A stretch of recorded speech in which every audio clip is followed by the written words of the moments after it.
tosekanaki na mosolo ya mboka Kongo ekoki tofungwani miso lelo tomoni bozoba nyonso tosali mpo ya kobongisa Kongo avenir ebongi tosala moto nyonso ata mwana Kongo ya mosolo mpembe ya nzoku. Mesdames et messieurs, merci et bienvenue dans votre magazine Tolinga Congo à la SM Télévision. Tolinga Congo ezali espace na bino, espace na biso, ezali espace oyo to disposer pour na bino pour que bolanda nyonso oyo eza koleka na mboka na biso boya ba vérité, ba réalité, makambo nyonso ezoleka na mboka na bino.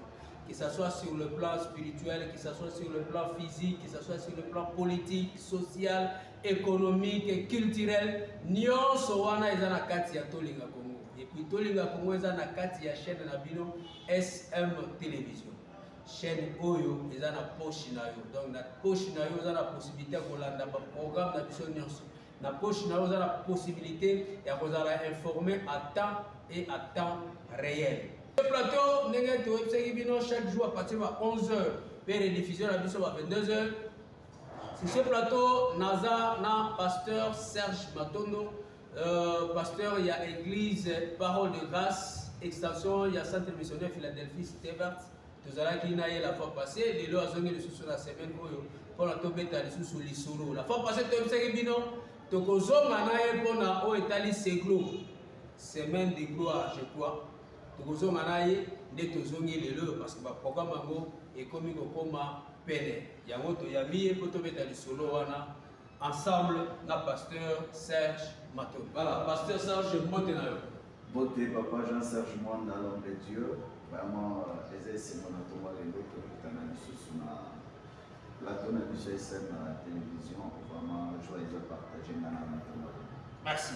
La fois passée tozalaki na yo qui au Italie l'église et son développement. Omega un peu compétent moi ma sur le belé moi intervention dans quelques minutes tu peux couper ça moi résumé à moi ma raconte la fois passée. Comme on avait dit la fois passée, l'église les autres continuer dans ma formation na au Italie ba domaine de belé pour ça que bana nzambe batika la kaka ba dépendant et pas comme indépendant, pas comme vraiment la possibilité par moment de créer et pour permettre vraiment lobby après lobby, pas comme investisseur, pas comme patron, pas comme alors l'église continue avec ça et nous avons lancé les sous invitations peut-être dans la cité verte. Boya pour la formation pour permettre bino lobby beaucoup autonome par rapport à la vie par rapport à l'union sur beaucoup ça. Donc en résumé c'est ce que je peux dire papa. Merci. Semaine de gloire c'est glou. Et les années. En fait c'est glou c'est quelque chose aussi depuis Tobanda Parole de Grâce, Tobanda pour qu'il registre peut-être on a 21 jours de prière, 21 jours de prière. Mais dans le Vanda qui n'a eu, il faut tomber ça dans 21 jours de prière, on a titre moko et vous allez honorifique pour écouter à la pona libéla. Alors c'est là que pendant que je priais aussi, je dis Seigneur, qu'est-ce qu'on peut donner comme titre dans ma action autour ça la 21 jours de jeûne et prière. C'est là que Dieu m'a donné moi préparation au Seglo et semaine de gloire. Donc c'est ça, c'est semaine de gloire. Donc le 11 sur le 31 août. Donc c'est pas une semaine, mais c'est 3 semaines de gloire affiliées. Donc nous serons ici à l'église parler des choses et pour soumavan ensemble de comme la fin nango ezali bazala objectif ezo ko atteindre eza lucratif eza mbongo to objectif ezo ko atteindre eza gloire to édification ya bana na Nzambe parce que bato ebele bakomi komona on dirait ba pasteur ebele baza kosala ba action ba activité kaka po wazwa mbongo akoyebisa bato boyaka bosala boye après azwi mbongo après asali ba besoin. En fait c'est l'objectivité nango déjà au pasteur à s'enrichir. Et ça parce que mon thème oyo nzamba pesi ngai et les beaux taons nous avons fait signe à parole de grâce. Souci est allé que ban nous avons pas comme en dimension il y a des femmes où nous avons béni la bande. La gloire où nous avons zélé la bande. Donc parler de cette gloire là, Eza Yamate, Eza peut-être été que non, que Koya, que le Bible va nous faire ça, on peut s'enrichir. Non, non, non. C'est amener le peuple de Dieu à faire les choses pour que la gloire la fin avant. Parce que si le peuple est béni, l'église sera bénie. Si le peuple est béni, même l'homme de Dieu sera béni. Donc, on va commencer, mais entre autres, nous avons dit que gloire, il y a un bon côté, mais avec gloire, la guérison.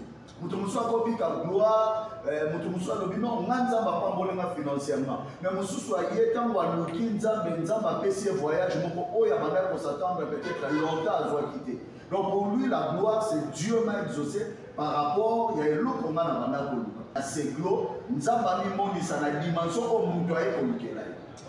Donc, ça, nous bon, on a noté parce que parler de gloire de Dieu, ce n'est pas d'abord l'argent, mais que la personne a comme un niveau où nous avons dit. Donc, l'intention est souhait un problème d'état moyen dans la semaine de gloire, nous avons besoin d'exaucer, gloire n'a ça. Oui, oui, parce que chacun a un témoignage, Papa Jean-Serge. Tant que tu es l'église, nous avons un problème de mon côté. Nous avons un problème. Et le problème, il y a un problème qui est là. Quand nous avons se manifester un problème, gloire à Dieu, donc nous avons un problème pour la dimension. Il y a les cambois, pendant 3 semaines, tu auras un problème pour que nous avons et à la fin, il y a ces glots que tout un chacun témoigne de ce que Dieu a fait dans sa vie. Intervenant avant que ce qu'on a baptême, intervenant, ils avaient Yomoko, intervenant, en fait, Nazar à mon côté, intervenant, tous à moi et Belé, entre autres Naï, pasteur Serge Matondo, tous à apôtre don de Dieu Rissassi, tous à pasteur Jean-Claude Boumba, tous à pasteur Accent Igenia, tous à berger Diercy. Et puis le frère Roland Tambo. Quand on partagé dans ces glots, on tiré à Joël chapitre 2, le verset 25, où la Bible dit: je vous remplacerai les années qu'on dévorait, les gelées, les sauterelles, les asiles et les gazans, les plus grands armées que l'Éternel a envoyées vers son peuple. Donc il y a mon thème de partager dans ces glots, dans la semaine de gloire. Donc nous croyons réellement que le Dieu de la Bible est capable de remplacer les années qu'on dévorait les gélettes, les sauterelles, les asiles et les gazans. Donc bisonio soanande mutuna mutu akoya na likanisi ko nzabe achita tina motema na ye kwa pambola libota na nzabe. Bino kuana pasteur batu ibile ba comment père crédit. Souhait na ngazali bato bakoma mo ba crédit ba begana ko tirer moi conclusion. Est-ce que ezama sapoter ko bamsu ba mi bayoka yango bayoka ba mona pelo ko changement na ba vie na ba côté.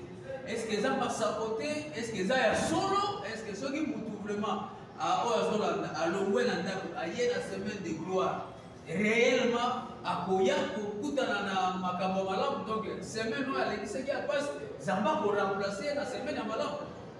Naza premier intervenant.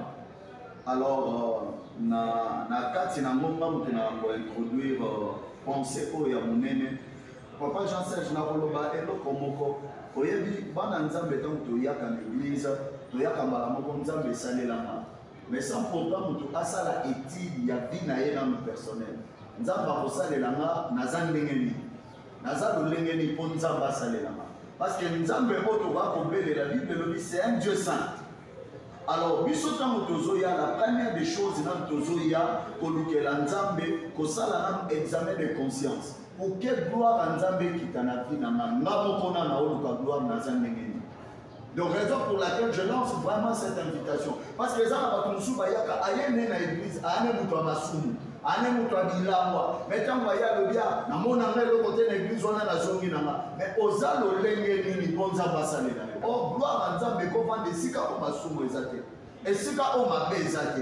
Donc, nous devons des péto la nan, azala péto, esima na yango nzambe ntango azotala bomoi na ye alobi mutu oyo soki napesi elobi akobebisa te mutu oyo soki napesi akomi témoignage mpo na nga. Donc c'est d'abord la personne oyo azoya koluka nzambe nde nzambe alingi nanga atraite na ye alongola oyo efo alongola pour que mutu wana akoma di.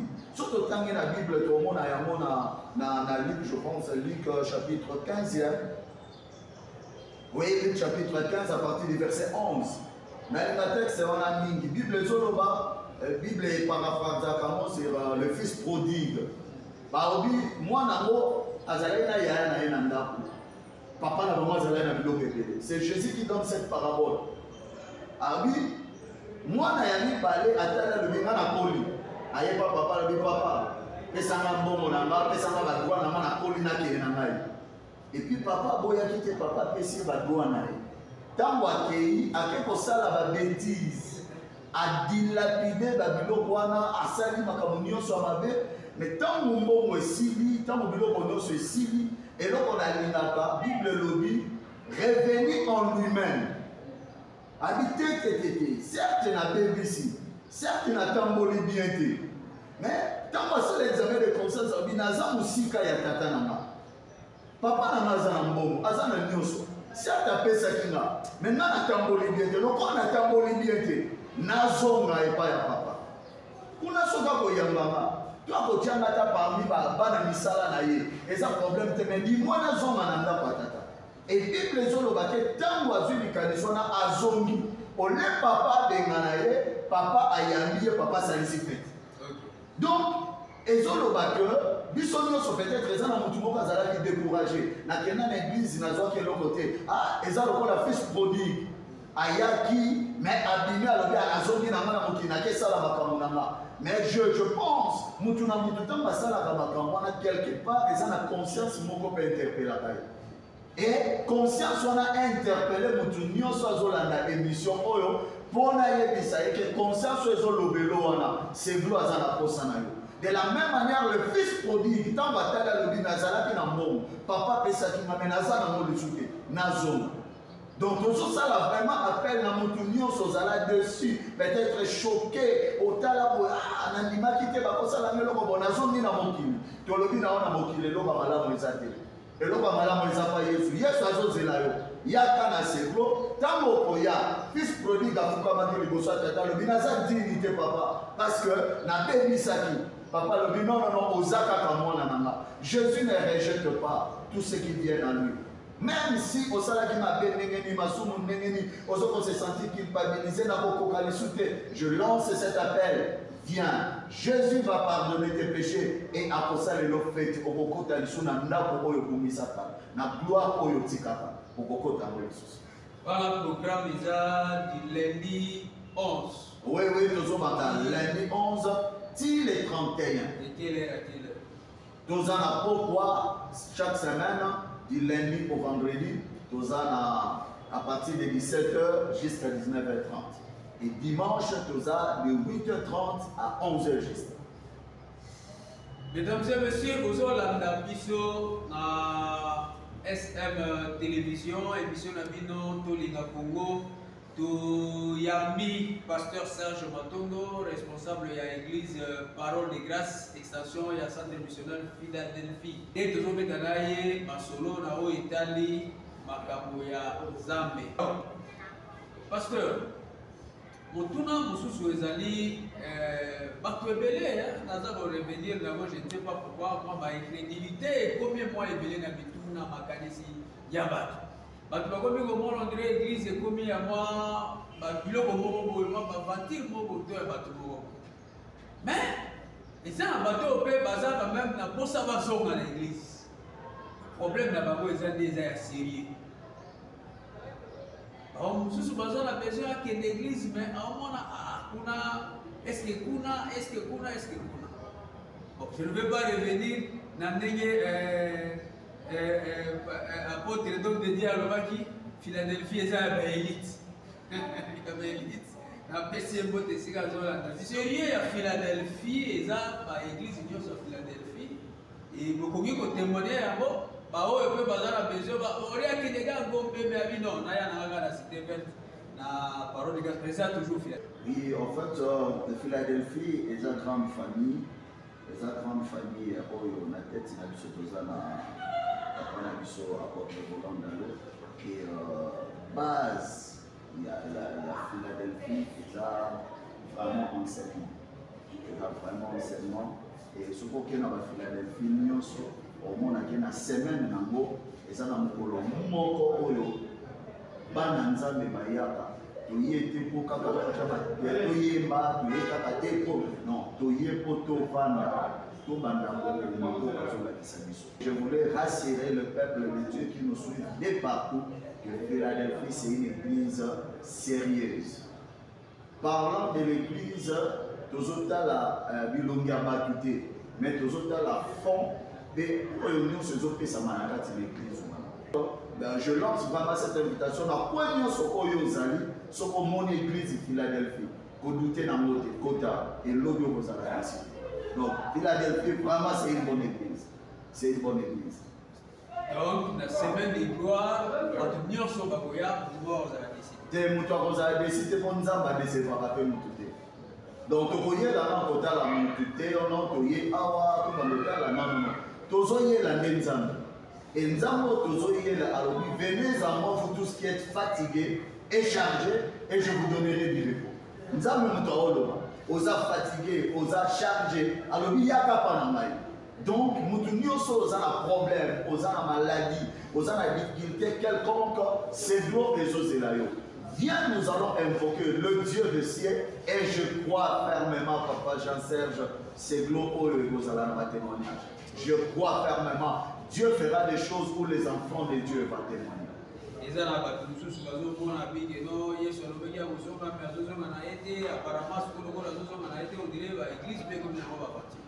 Non, en fait,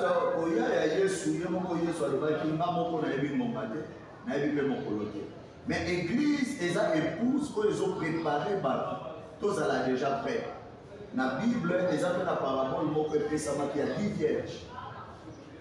Balala qui n'a pas mon bamsou bazala qui sage bakiluka ba futa na minda ba oba pelisa minda tamo et pour ayaki ba oba bazala qui a minda popela ne ba mo batu bakenda ki donc église eza esika oyo ezo pelisa mwinda.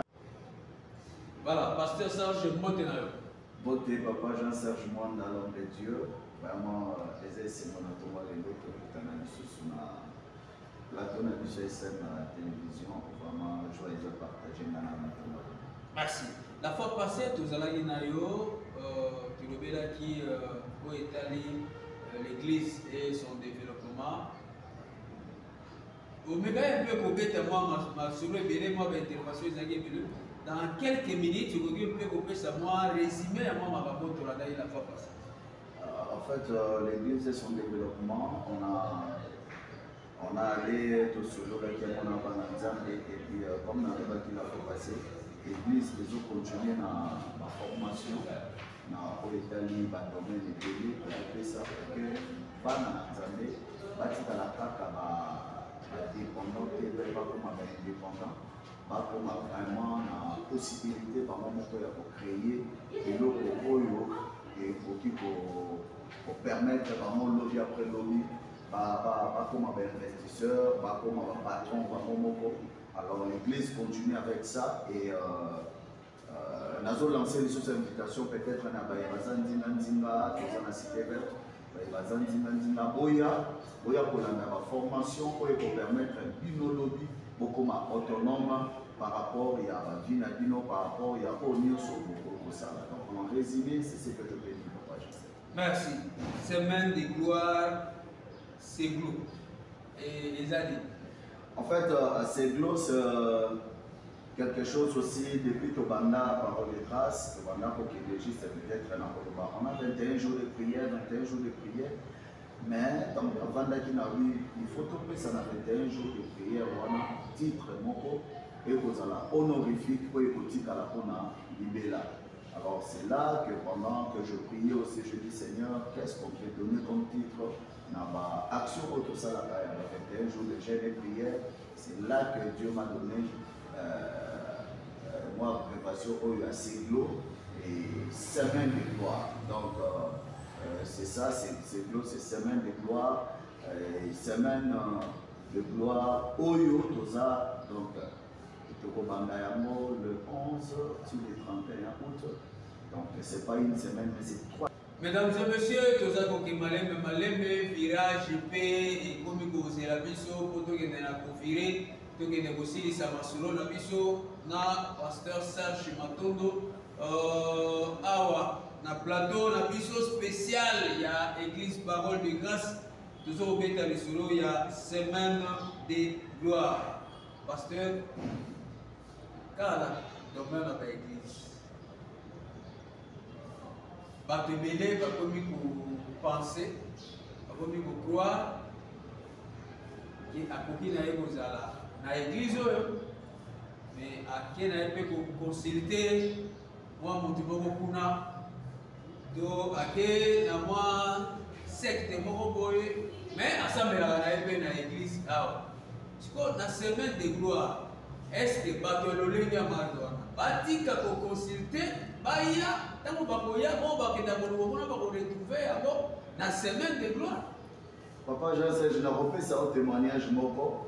C'est juste, c'était la semaine passée, et ça, moi, moko, azalaki na parole de grâce. Par la grâce de Dieu, même c'est lui qui va la Yesu na balabala. Ndamba yebisaki nasambela pona ye. Nasambela pona ye. Mbasu wana elimo. Ayaka pota munene le lendemain alamuki pota ekauki lokolo eza normal.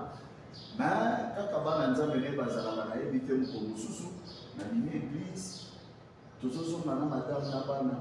Namoni ndeko moko azobenga ye kama moni nga ayaki kiltite na telemi na asio ye kiltite mpona nini ana papa nazali na mwa makambo nazosala esibitima moto azobelele na nsima et j'étais curieux sikoyo ye azotala neti aosala sine atuni ozosala ndeko wana sine mpona nini abi mais yo prophète kuta banda koluka yo mpo apesa yo bido na yo ya mai mo amungwa matoyi na ngai yoki natuni mbeko un prophète au Kessala nini bakomi kopesa yo mai ya Mungu.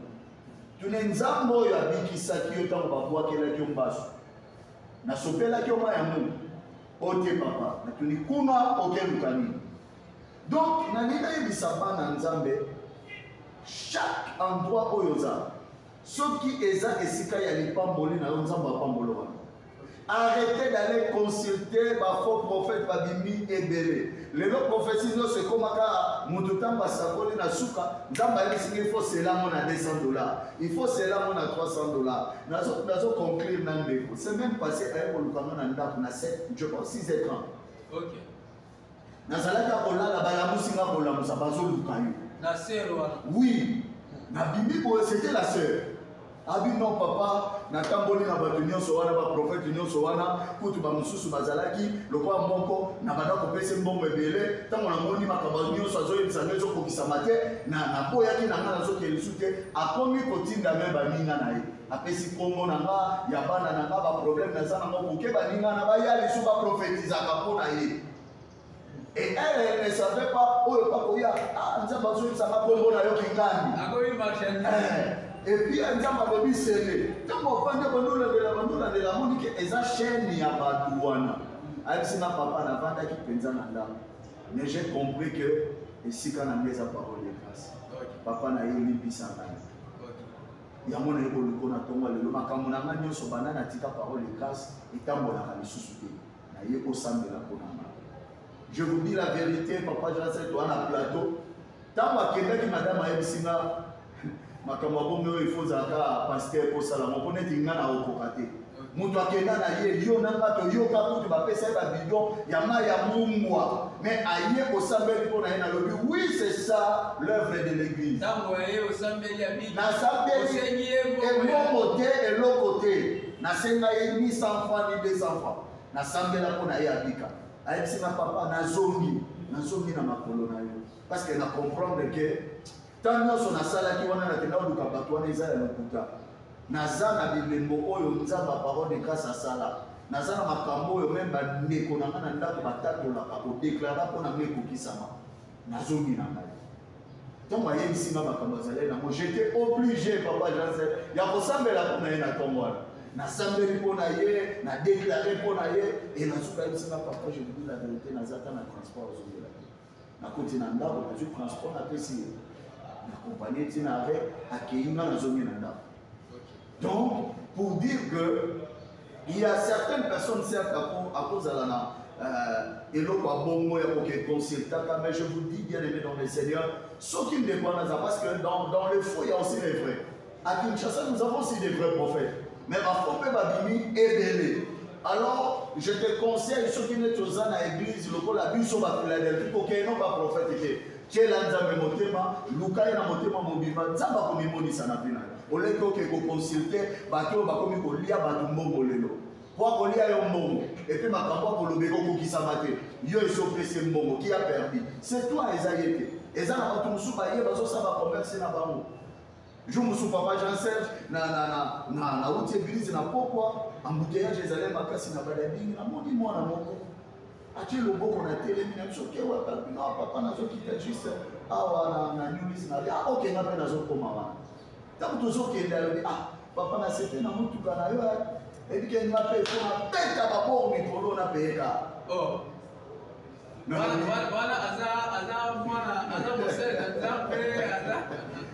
prophète.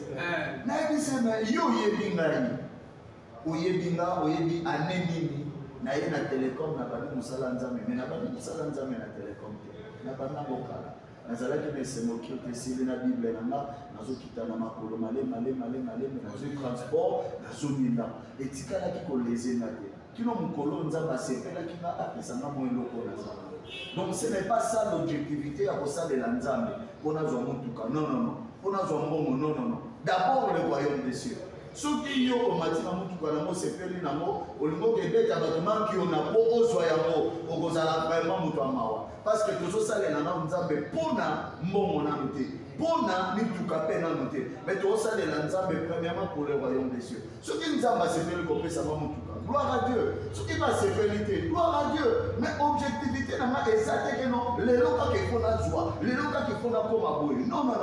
D'abord nzambe yene mutaza source ya nyonso soki asepeli apesima mokolo akosepela mbolo akosepela napesi ye merci mais eza teke non navandi bona obi bon ndenge na ye na église lelo naana deja $5000 na bandi baprofesia mabe mpo bato bapesama barepondekaka prophète na oyo ka aloba parce que oyo olobi soki ekokisani te mona te bato bakondima na église babi alobaka makambo esalemaka te donc c'est pas ça l'objectif.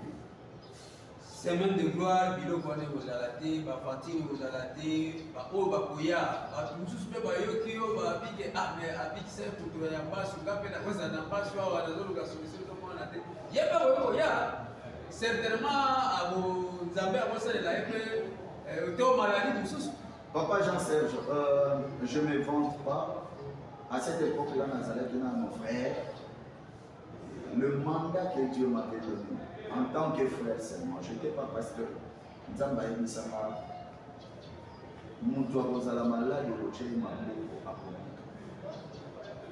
Et eloko wana etikalaka tina nga. Je ne me vante pas, mais c'est quelque chose, c'est un don que Dieu a mis en nous. Nabondela na bato oyo bazala na malade kole mbaso eze eloko te. Mbaso eze eloko te. Ma femme même, ma propre femme, ma qu'elle a un basso. Ma qu'elle a un basso, na simba ya bika. Ma belle-sœur, na kenam, na yebi ba des grands bassos, retenez na kenam yeba mono ba basso nous ça la 48 heures nous takufi. Ba belinga ba yebisinga, moi pota mon commun le lendemain na kibu, pota est développé. Nasambela pona ye aza protocole de l'église bato balingi témoignage baya koluka ye baomona ye aotémoigner pona bango. Hormis ça, il y a une dame de l'église la fois passée un dimanche na tiaki même audio wana azalaki désespéré, il fallait pas opérer. Azalaki na malade moko bon tokoloba awa na plateau te mais ezalaki terrible.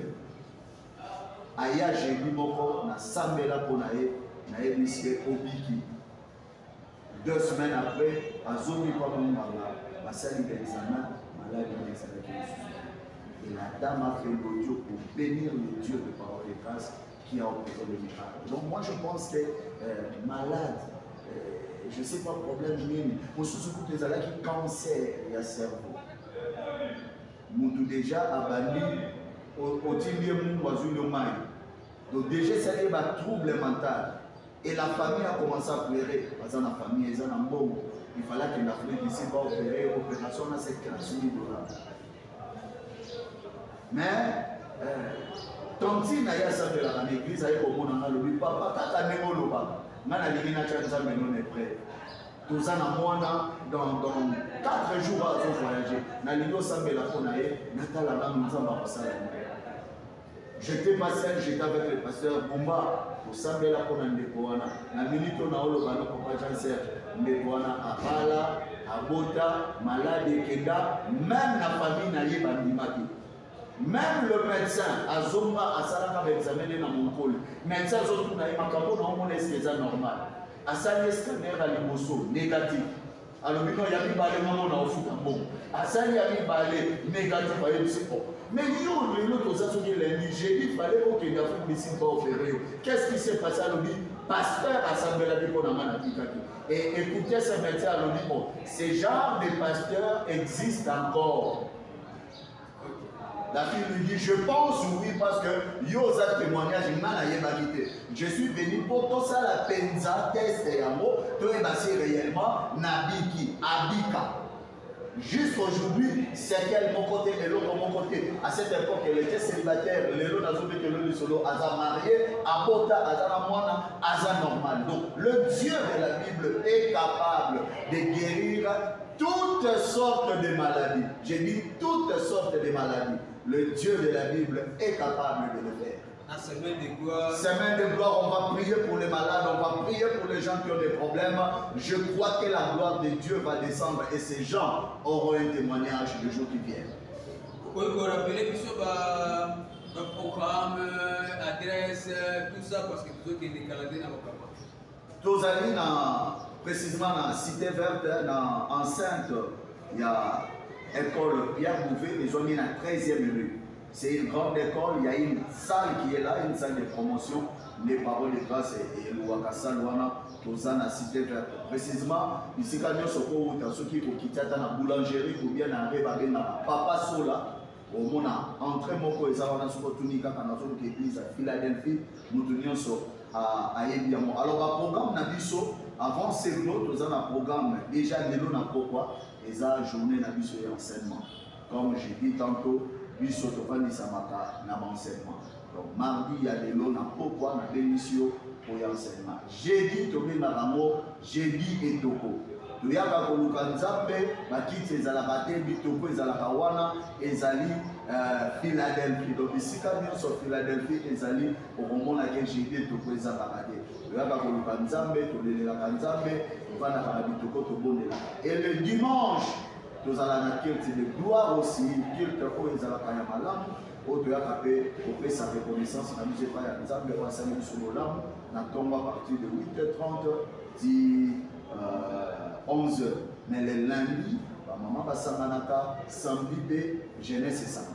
C'est l'autre lundi 11. Donc, c'est même autre côté, ceux qui sont ici à mon dimanche, lundi, c'est l'autre et bandi. L'autre bandage, du lundi 11 jusqu'au dimanche 31. Et je rappelle aussi aux enfants de Dieu, nous avons vraiment l'habitude, si on finit ces jeûnes prières, tous ceux qui s'accamot, la table est à table. Donc c'est dimanche-là, et vous allez culte à Sainte-Seine. Et parlant de Sainte-Seine aussi, Papa Janssen, je te dis, il y a des témoignages. Les gens qui passent à la table du Seigneur, et il y a des gens qui ont témoigné. Donc, ne manquez pas pendant ces 21 jours. Il y aura déjà ces dimanches, nous allons donner le programme. Il y a ma gêne, comment procéder dans ma gêne, comment aller là, un moment de prière, pour couper sa programme. On a déjà ces dimanches dans l'église. Mais cela va passer aussi dans les réseaux sociaux. Donc, dans Facebook, au monde, on a lancé un programme, il y a gêne et prière. Et puis, chaque programme, lundi, mardi, kino dimanche, tokomanda kokutana pona gloire nzambe. Pasteur tolingi tokende kokabwana na yo pona tozonga peut-être peut-être prochainement, ceux qui Seglo ici est bandit, peut-être de Bozalawana, Zambé a fait cette somme à Kogi, à Kozoamo, Banda, Papa Image, on a total ça va tout, Yate, première semaine, on a même des déroulements, et là pour ça, la semaine. Mais il y a moto, il y a beaucoup de ceux qui sont dans la bateau, et dans la piste, on a plateau, et dans la chaîne, et dans la bateau, moi, bénédiction, moi, prière, il y a bateau, il y a bateau, et puis, la chaîne, la émission, la piste, nous aurons même les pas polis, merci beaucoup, Papa Jean-Serge. En tout cas, je suis flatté par cette émission et na kozama raté pour le Bayamo. Nzambe Amimayo Musika, Congo na Reta Mamana Mokili Mokiba. Ceux qui battent la Congo Yaba, Congo ya Jean-Serge Moine Nzamba na Nzambe, nous croyons que Dieu va agir, nous croyons que Dieu va faire de grandes choses. Alors, bien Papa Jean-Serge a dit, Yom Tolani Bisso, peut-être aux années il y a des téléphones, il y a télévision, aux zones de Bisso, na ligne et Sika aux années. Quel que soit le problème aux années, quelle que soit la maladie aux années, il y a au Kamamisu, au Sambela, et je vois, peut-être tu vas écrire une émission pour lequel comme passer la qui le sang, parce que je crois au miracle et j'ai la foi que pendant quelques secondes, Dieu peut faire quelque chose. Alors on va prier. Éternel Dieu, n'a pas voulu comme on a yo zanzambe na biso, yo pesibiso mbonga oyo na mosali na nzambe Jean-Serge Mwanda tolekisa émission oyo mokili mobimba bazotala yango. Nzambe ya liboso na yo kobondela yo pambola ndeko Jean-Serge, pambola bandeko nyonso azosala bango, pambola chaîne ya télévision SM télévision, pambola émission Tolinga Congo. Seigneur Dieu, nous avons été émission oyo ezwa ampleur et que les liboso comme ya mosali na yo etama mabisika biso na pamboli émission oyo ya mibale nzambe nazolondela mpona bato nyonso oyo balandi biso bisika bazali nzambe soki mutu aza na malade na kombo na Yesu abika. Bible ezali koloba par tes maîtrises nous sommes guéris. Seigneur Dieu, ta main n'est pas courte pour sauver. Le beau Nzambe est en ama, bisika ba maladi bazali, babika na kombo na Yesu. Voilà, merci beaucoup. Tokomi na suka ya moment na biso ya émission na biso ya micro na lelo Tolinga Congo na SM télévision. Je crois semaine de gloire Seglo, bonjour à précision nyonso. Numéro de téléphone eza na sewana sokozana kutuna otuni okomeli biso na ba réseaux sociaux bozwi biso tokozala te kokomisa motuna na yo mpe eyano yo mpe okozwa yango tokutani na bino lobi na invité mosusu na thème mosusu comme d'habitude na SM